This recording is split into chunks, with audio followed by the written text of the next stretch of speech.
And welcome to Crochet Hooks. Please enjoy our free tutorials with just one of a 24-part series on teaching you how to crochet. Subscribe to start receiving our 24 courses that are delivered to your email inbox every few days. By the time you're done, you'll know the ins and outs of crochet. And don't forget to follow us on Facebook and Twitter. So now let's get crocheting with Curtsy. And welcome back to the Curtsy Crochet Hook program. I'm all dressed up again because we're still working with jeweler wire when it comes to using your crochet hooks to make something really fabulous. Today's lesson we're going to learn how to actually make a bracelet, and I think it's really appropriate because in the end of this tutorial you'll have something that you can actually wear and wear very proudly, knowing that you've just graduated the Curtsy Crochet Hook program.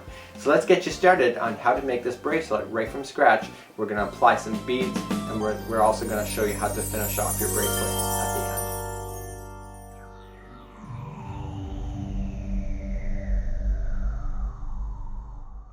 In today's tutorial we're going to be using some artistic wire, and this is actually a purple color just like you see, and it's actually in a case just like so.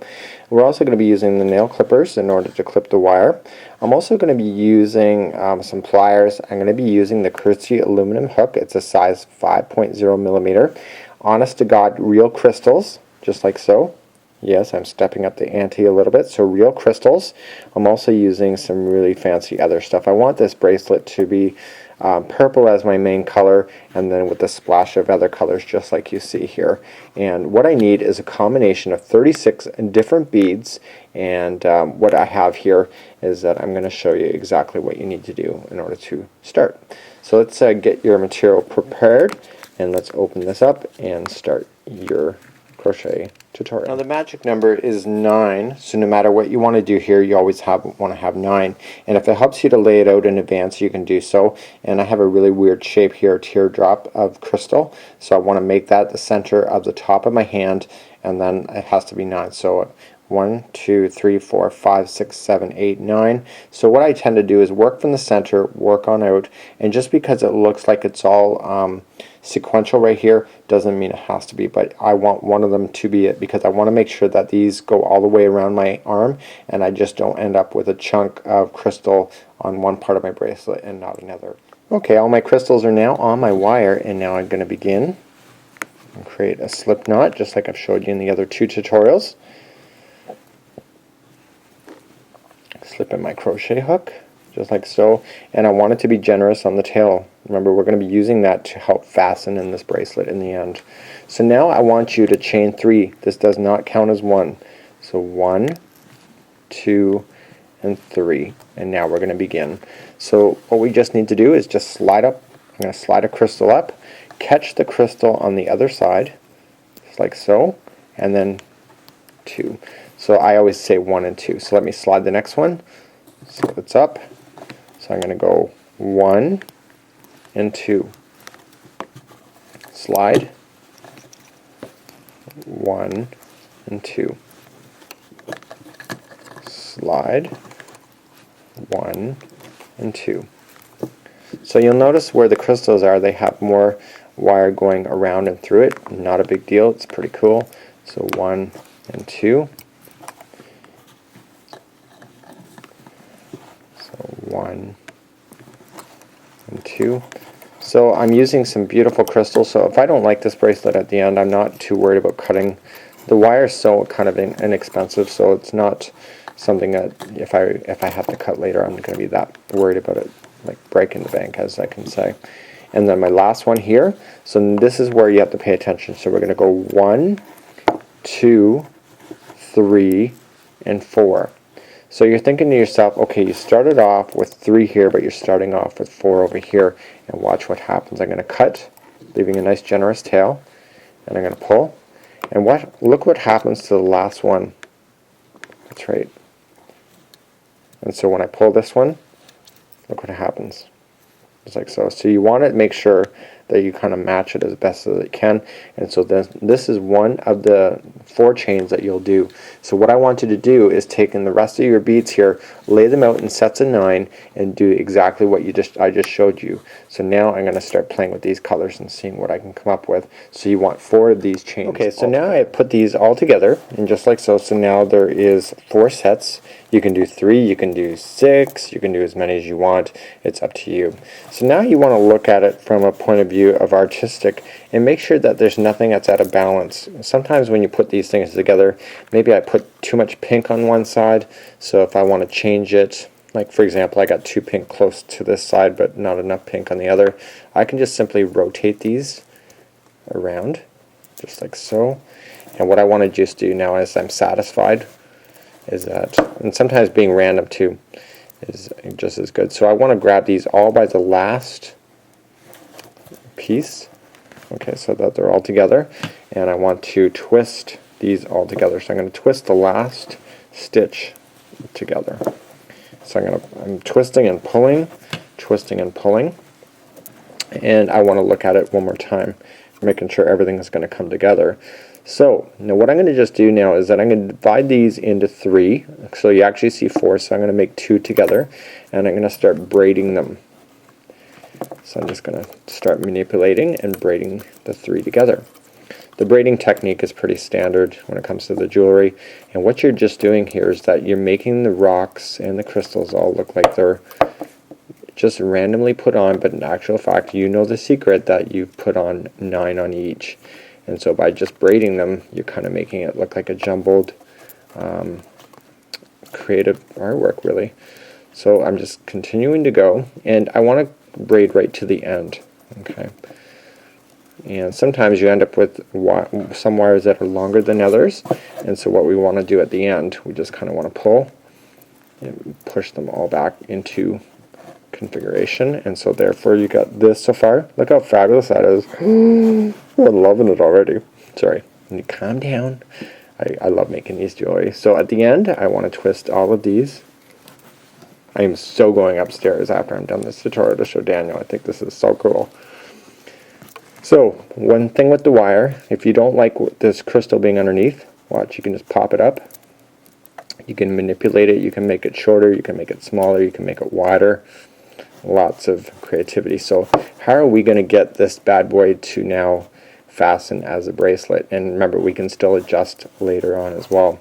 So what I'm going to just do now, this is the end, okay, over here, and I'm going to trim that with my nail cutters, and I'm just going to trim it to the very last one.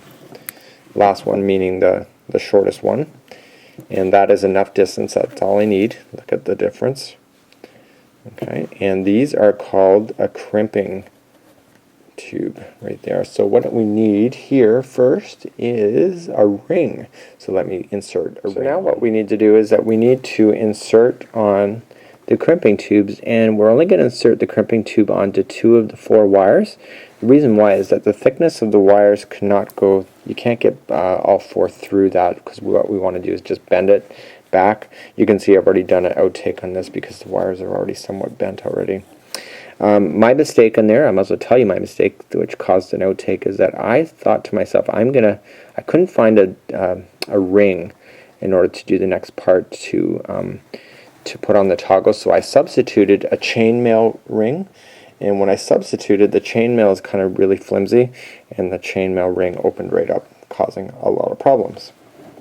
So what I want to do is get my normal jewelry rings, just like so, and what I'm going to be using those afterward is to attach the toggle to it. I'm going to put their actual ring, I'm going to put these back together actually, and I put the ring through all 4. Okay, you may have another technique that you like or prefer better, and what I want to just do now is that I want to bend 2 of the wires into one of the crimping tubes. Might require really good lighting. I got lots of good lighting, that's for sure. Sometimes that magnifying glass is really good too. But I've done this several times. I've actually made almost 200 of these bracelets. So these bracelets actually give you a little bit of power to make extra money at markets and stuff if you do it right. When you substitute cheap beads, though, don't expect to sell very many. been there, done that. So here we go. So now they're both through the crimping tube, so now I want to just pull like so, and I want to pull the other two just like so. Okay, I only grabbed one that time. Sometimes grabbing one is better. I'm not just saying that because that's what I did. And what we want to be very careful is that we don't want to, this wire is permanently colored, and what we don't want to do is that we don't want to damage the wire by scrapping any of the coloring off, and it can be very easily happening. So when I'm grabbing it, I'm purposely grabbing way down here so that I can just pull on it. And technically all of these wires should be the same length if I've done it right. Just like so. And so now I'm going to crimp everything down into place. Okay, so everything's crimped. And what I can just do now is that one crimping tube will actually go into all four here. So I'm just going to spin these together. I'm going to trim it so that they're all the same length on the end.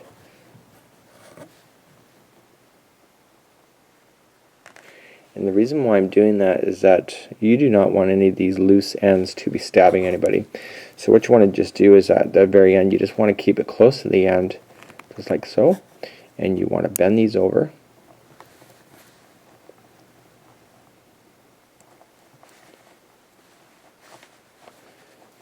Because I was not doing that when I originally did these, and these things is like they almost feel like a bumblebee bite when they're snagging onto your skin, and they are very uncomfortable. So now I'm just going to spin this around the edge, and now what I want to just do, see where I've got this crimping tube ball thing, I want to weave it into one of the sections.